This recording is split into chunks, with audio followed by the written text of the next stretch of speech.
nobody is making movies like Lijo Jo's Pelisseri in our country, and nobody will, I think.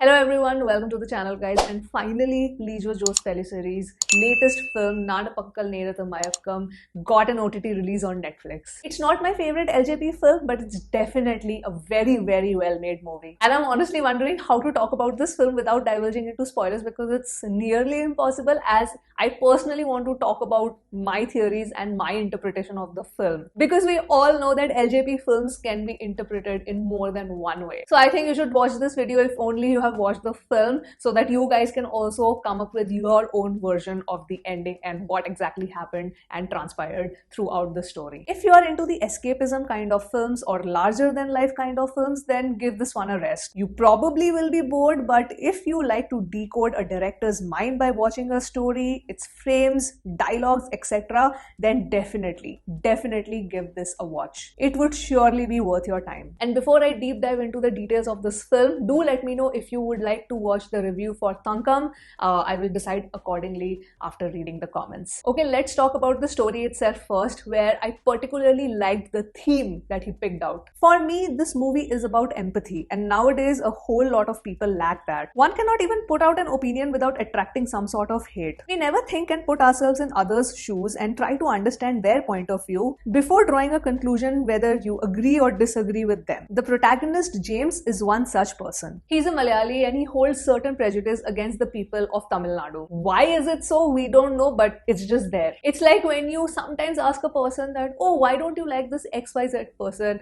And he or she will just reply that, oh, it's just a feeling. Or I'm not getting good vibes from this particular person. Like, there is never a concrete reason. And James represents exactly this sect of people. The narrative slowly builds up as we see James, his family, and a group of other people travel back from their visit at Velankanni in Tamil Nadu to Kerala in a bus. And on their return, when all the passengers fall into their afternoon slumber or sleep, as the title suggests, James then wakes up, stops the bus, gets down, and walks casually into a village as if he has lived in this place for many years. And that's because he wakes up as a different person. And I loved how this was foreshadowed at the very beginning, where James is paying the receptionist while exiting the hotel. We see him read that quotation, which is literally the entire gist of this film. As he enters the village as Sundaram, you see a complete shift in his personality, quite opposite to James. And I absolutely loved how both the characters were embodied by Mamuka. The narrative actually gives the viewer the freedom to choose if they want to see this theme as spiritual awakening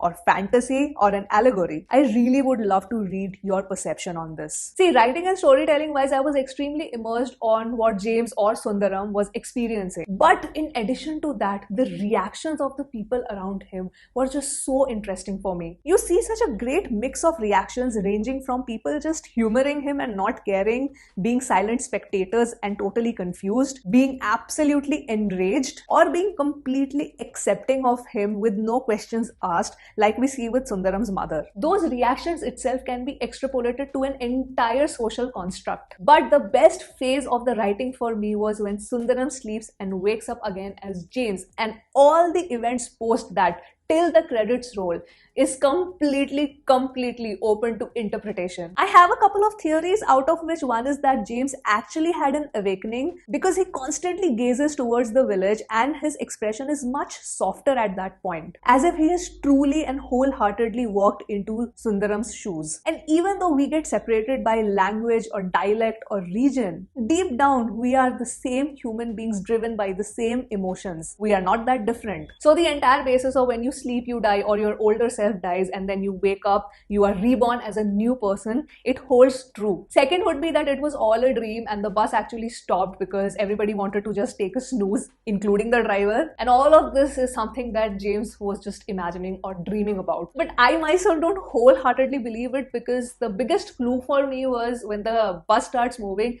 is that the dog starts following the bus. And it is said that dogs know who their true nurturer is. So I trust that the dog is following that bus, thinking that that James is Sundaram. Third is, well, this is extremely far-fetched, and I'm only saying because of the final shot where in the bus you see a play written by so and so.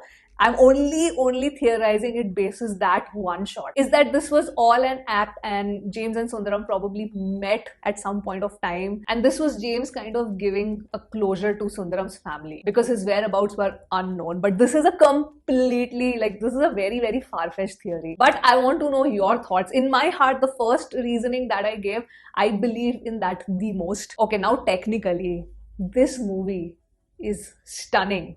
I mean, stunning is an understatement, but for the lack of a better word, I'm using stunning. Cinematography-wise, the frames chosen, the visual storytelling, I kid you not, I thought I was looking at a freaking painting. The color grading, the way the entire village was captured, the way the houses were captured, the alleyways, and specifically the perspectives where if you see a doorway, the person sitting inside, and then people who are outside, just the entire perspective and the visual representation, it was incredibly beautiful. Like I said, I thought I was looking at a freaking painting, and I honestly feel that I've missed out on so many details, and I'll probably catch them if I watch it again, and that will help me theorize even more. Also, the entire setup where you actually feel that this is part of a play. The entire movie visually looks so theatrical. Very small example, there's this one scene where the entire Malayali group, they're saying, no, James, you have to come back with us, and James is like, no, why should I come back?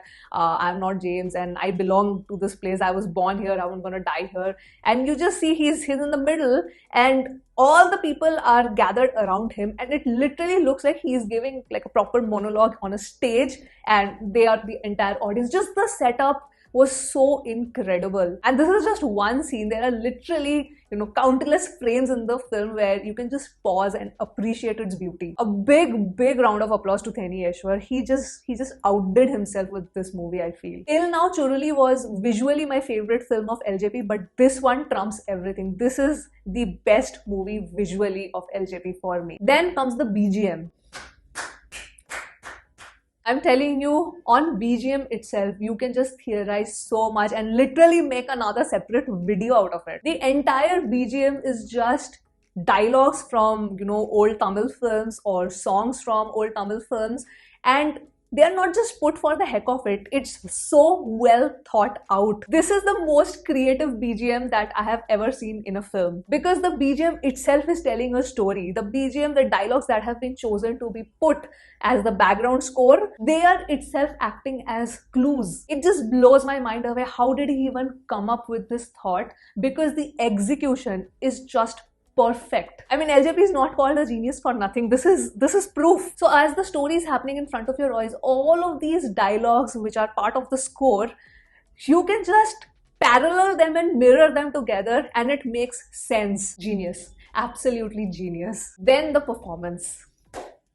Give this man all the awards, because I am impressed beyond words here. Mamuka is never the actor for me. He is always the character, and as I said before, the way he embodies James and Sundaram both is just so stunning to watch, because it's not just because one character is speaking in Malayalam and the other one is speaking in Tamil. No, it's not that. It's the way he talks. It's the way his body language is, the way he moves, his expressions. It's like acting school in itself. Like, people who are aspiring actors, oh my god, just watch and learn. All the other actors also did well, but this is definitely Mamuka's film through and through. And the sheer variety of roles that I have seen Mamuka take up in my tenure of, running this channel, I am in awe, and this is what, truly loving your art means. And last but not the least, let's talk about the genius mind of Lijo Jose Pellicer. As I said that this is not my favorite LJP film, but the sheer genius and the sheer intelligence with which he crafts the stories, and it's not just through the dialogues. The storytelling is never just through the dialogues. There is the addition of the BGM, the addition of the visuals, so many hidden details and things left open to interpretation to the audience.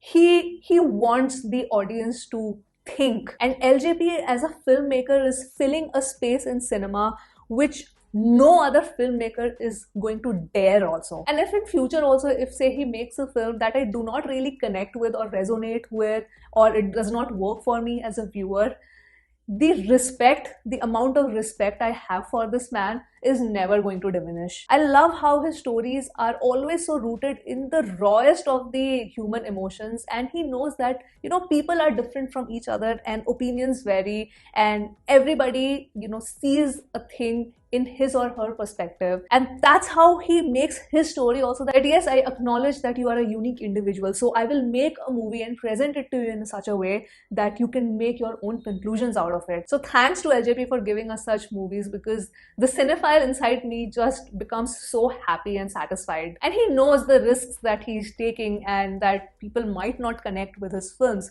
but oh my god, he's just so true to his art, and I love that. So yes, those were my thoughts on Nanpakal Nerathu Mayakkam. I want to know your thoughts in the comments below, your theories, your interpretation. I would love to read that. And yes, with that, I will end this review video here, and I will see you soon on my next one. Bye!